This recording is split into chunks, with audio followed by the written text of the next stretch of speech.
Who caught that boy? Let's stretch that boy. Who caught that boy out here? I ain't never seen that man with a young boy before that. It happened with V. Roy. You see what I'm saying? It's like he using that like as a face card to be around him, like to make them look a little tough. You see what I'm saying? After King Von was sent to that lobby, it seems like these black rivals been trying to push their way back into the picture. Even after all these years, Lil Tim been popping off online again, throwing little shots like he got nothing to lose, even though 5 whole years passed and the tension starting to feel dangerous all over again. Today, we diving into some heavy street politics that got the entire hip-hop scene watching every move, like it's a live movie. Before we step into this wild situation, make sure you smash that like button because every single one matters and keeps this whole family growing strong. To understand how this madness came back to life, we got to rewind the clock to November 6th, 2020. That night, King Von tragically lost his life right outside that Atlanta hookah lounge, a moment that shook the culture. Lil Tim, Kondo Rondo's right-hand partner, was the one who fired the shot, and he claimed it was self-defense. The court system accepted that, and the charges were dropped, but the streets never saw it that way, and they definitely never let it go. For 5 long years, this whole situation been cooling like a pot sitting on low heat. NBA YoungBoy been dropping slick verbal shots toward a black through his music. Lil Tim been moving beside YB like he's untouchable out here. And a black been staying quiet, watching, waiting, calculating. But what just happened this week turned all that quiet pressure into straight boiling energy. And trust this goes deeper than people outside the culture even understand. King Von wasn't just another rapper from Chicago. He was considered a black royalty, a figure people respected on a whole different level. He came up under Chief Keef's guidance, but Von carried something unique. While Sosa created drill music, Von was described by people in the streets as someone who lived a tough lifestyle long before the industry even noticed his name. Folks been saying for years that he had a serious reputation way before he touched a studio booth. So when Von passed, it wasn't just the loss of an artist. A black lost someone they viewed as a major leader, someone they felt could help open doors for their future. And this is where things take a wild turn. NBA YoungBoy just dropped a freestyle called Zero IQ, and the track came off super disrespectful toward King Von's legacy. But Lil Tim took it even further and made everything hit way harder. He jumped on TikTok, posted a video of himself vibing like nothing mattered, and he started rapping along to the wildest part of the song. The exact bars everybody online was heated about. Who popped that boy? I'm him. Who starts that boy? I'm him. Who? There was nothing hidden about it. No coded message, no clever cover-up. Lil Tim was basically bragging on social media in front of millions, acting like he was proud of the situation involving King Von, and he didn't care who saw it. The attitude behind it had people calling him reckless because the boldness was just unreal. Who caught that boy? You stretched that boy. Who caught that boy? What you got on that plate? That's all smoking like that. But what really set the internet on fire was the timing of that TikTok. Lil Tim posted that video on November 6th, 2025, the same exact date King Von passed, just 5 years later. And here's where things got even crazier. That same day, November 6th, 2025, Lil Tim's grandfather passed away, too. Same date, 5 years apart. When folks online started connecting the dates, the internet exploded with reactions. Now, let me break down why that TikTok hit different from all the other disrespect people been seeing online. Up until now, most of the shots were coming from music. Subliminals, metaphors, encoded lines artists could easily dodge if somebody tried to call them out. It gave people room to say, "Nah, I wasn't talking about that." But Lil Tim threw all of that in the trash without hesitation. He stared right into the camera, rapped those exact words with full confidence, and made sure everybody could understand what he meant without guessing. And the setup of the video made it obvious this wasn't some quick random moment. He looked like he was inside a studio or a spot with a professional setup. Clean lighting, crisp audio, everything looking intentional. This wasn't no spontaneous vibe. This was clearly planned content built to get the maximum reactions and send a message that couldn't be misunderstood. And Trust a Black wasn't letting that slide. Muna Ike, one of the most outspoken Black members since Van passed, wasted no time responding. He jumped straight onto social media to address Lil Tim personally, letting him know that the disrespect wasn't being ignored, and a Black wasn't turning the other cheek on a move like that. Ike went straight at Lil Tim, calling him out for trying to use King Von's passing like some kind of face card to stay in the spotlight. And he questioned why Tim only popped up around NBA YoungBoy after the situation happened with Vaughn. Ike made it clear he wasn't buying that sudden friendship at all. In that interview with FYBJ Maine that been spreading everywhere, Ike laid it out real direct. He said, "I ain't never seen that man with YoungBoy before. That situation with Vaughn happened. He using that like a face card to be around him to make them look a little tough. That alone had people listening close because he wasn't sugarcoating anything." Ike wasn't just talking about music or internet moments either. He called out the way Lil Tim been carrying himself since that night in Atlanta.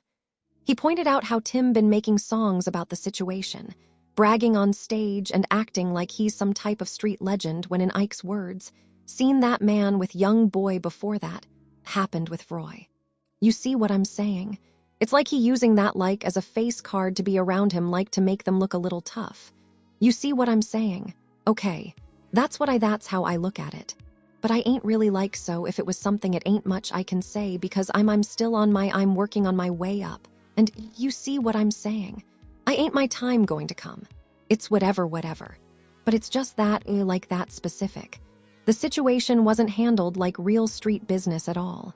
Ike said loud and clear, "You got off, bro. It ain't like you did some street stuff and it's just left in the streets." That line right there had the whole timeline buzzing. He pushed deeper into the narrative Tim and his supporters been repeating for years. According to Ike and other Black members, things that night were not as simple as the internet made it seem. They claiming Vaughn wasn't even the one pushing the situation aggressive that night, and that the media twisted everything to make it look like Tim stepped up like some kind of hero, protecting his friend 'cause do you understand the whole situation or what? I understand, but it's like all right, you did what you did. 'Cause I heard not to cut you off, but I heard a lot of people from your outside getting that. Nah, some people saying he did what like no, but he'll do what any street do if he got to defend his people. But it's like, all right, you did what you did. That's cool, all right. Boom, the police was involved. You got off, bro. It ain't like you did some street and like it's just left in the streets. That on some police, too, at the same time. You get what I'm saying?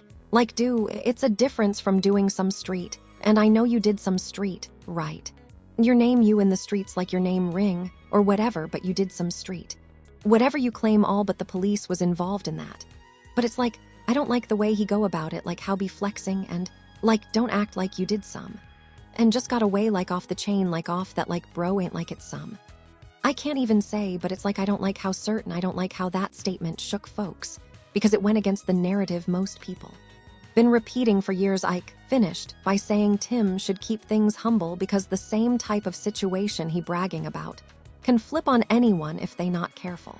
Ike warned that moving reckless can come right back around, and anyone thinking they untouchable can get hit with reality fast out here. Humble gang. You see what I'm saying? I feel like he ain't humble about that, like 'cause the same way like you did what you did that could happen to you too, gang. Like on some easy, you see what I'm saying? Okay, bro, you got lucky how you did what you did. You defended you stood your ground, whatever.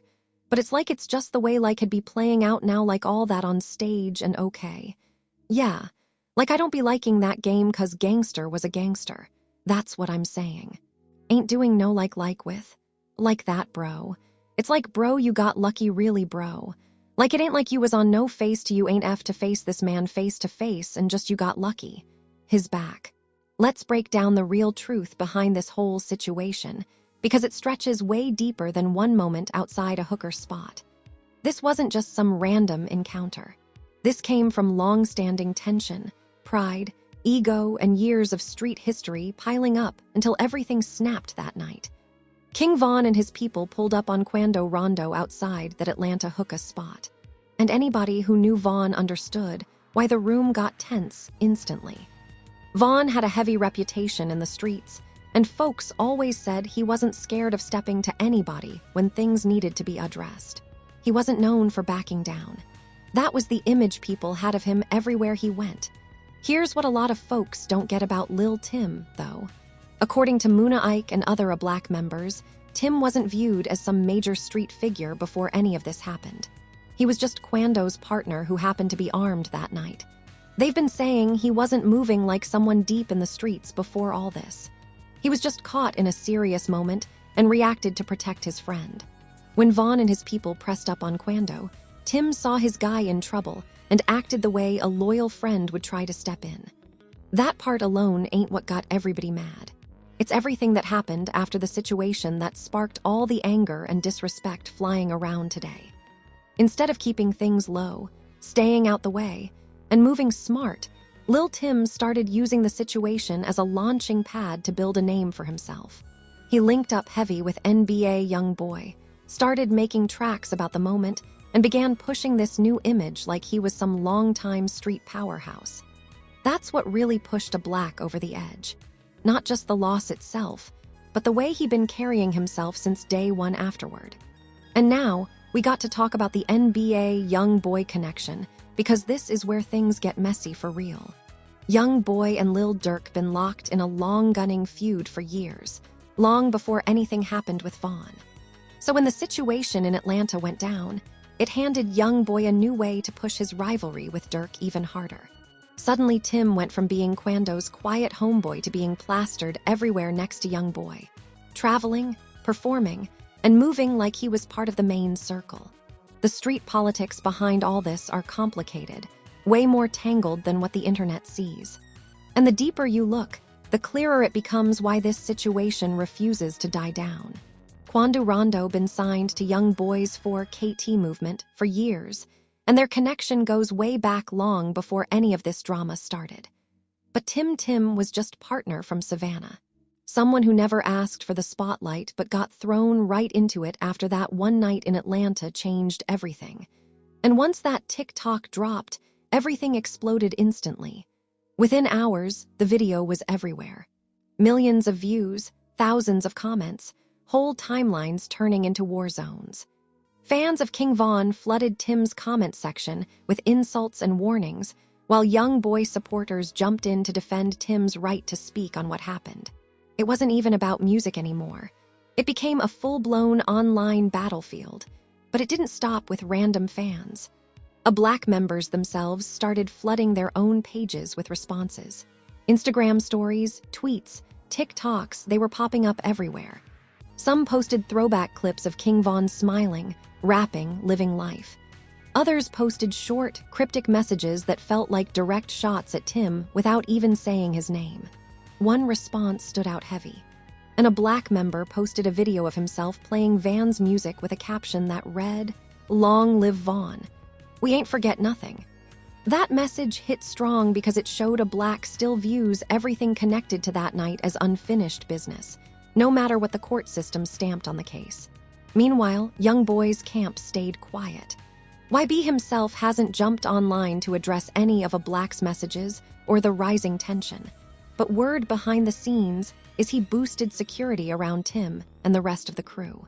That alone shows they watching the situation close, even if they not speaking on it publicly. Now, we got to talk about this November 6th situation because things get real spooky here. King Von lost his life on November 6th, 2020 around 2:22 a.m. outside the Monaco Hookah Lounge in Atlanta. A date and time fans will never forget. Then 5 years later on November 6th, 2025, Lil Tim's grandfather passed away. As soon as the news surfaced, the internet went wild connecting the dates like it was some kind of sign. Von supporters started saying this was proof that their man reached out from the afterlife to get some form of justice, pointing out how Tim posted that disrespectful TikTok on the exact same day his grandfather passed. The timing had people talking everywhere. TikTok, Instagram, Twitter, all filled with theories, fears, and heated debates about whether the date was just coincidence or something deeper. Some people online been calling the whole situation cosmic justice, and Vaughn's revenge. While Tim's supporters been trying hard to brush it off, claiming it's nothing more than coincidence. They saying folks are overthinking it, but no matter how you spin it, the timing feels wild. Especially when you look at how calculated Tim usually is with everything he posts online. Then people started digging deeper, pointing out that Tim's grandfather was reportedly the one who raised him when his parents weren't around. So losing his grandfather on the same date the situation with Vaughn happened had the internet talking nonstop. Folks calling it some type of spiritual payback or balance being restored in the universe. The theories got louder and louder as the day went on, and the reaction from Chicago moved fast. Real fast. Multiple Black affiliates jumped on social media with messages that felt like direct warnings aimed at Tim. They've been posting old clips of King Von, sharing throwbacks of him laughing, partying, or rapping paired with captions like, "We still here and justice coming." Messages that had fans watching closely because they felt like more than just tributes. But it wasn't only Oblak speaking up. Other Chicago drill artists who were close to Vaughn started chiming in, too. Even people from FBG Duck Circle, a group that didn't always get along with Black, came out supporting Van's memory and calling out Tim's disrespect. That surprised a lot of people because it showed just how deep the situation cut across the entire Chicago scene. Things got so heated that certain venues started canceling NBA young boy shows over safety worries. Promoters didn't want any smoke at their events, especially if they thought Oblak affiliates might try to pull up and get close to Tim during a performance. Some promoters even posted statements about security risks without naming names, but everybody knew who they were talking about. The backlash to Lil Tim's TikTok moved fast and came hard. Black member's been blasting social media with warnings, long posts, and videos calling out the disrespect. And the comment section under that TikTok, it turned into straight warfare. Van supporters and YB fans arguing nonstop, sending shots back and forth like it was a live battlefield. But here's the part that got everybody on edge. According to people close to the situation, Black hasn't just been talking online. They've been actively trying to track down Lil Tim.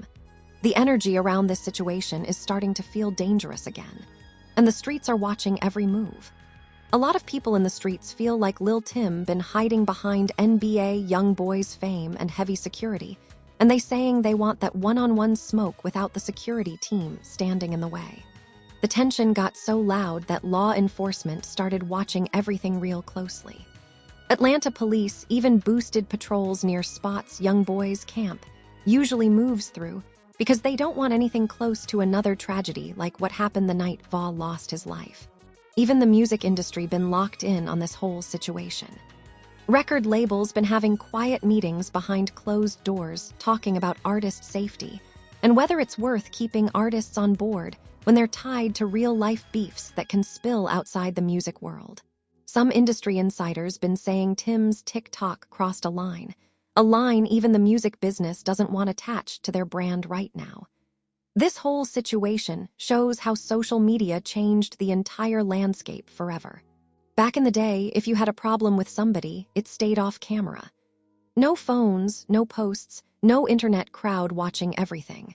But now, dudes get online bragging, posting TikToks, repeating wild lines, and then acting confused when people see it as disrespect and want to respond.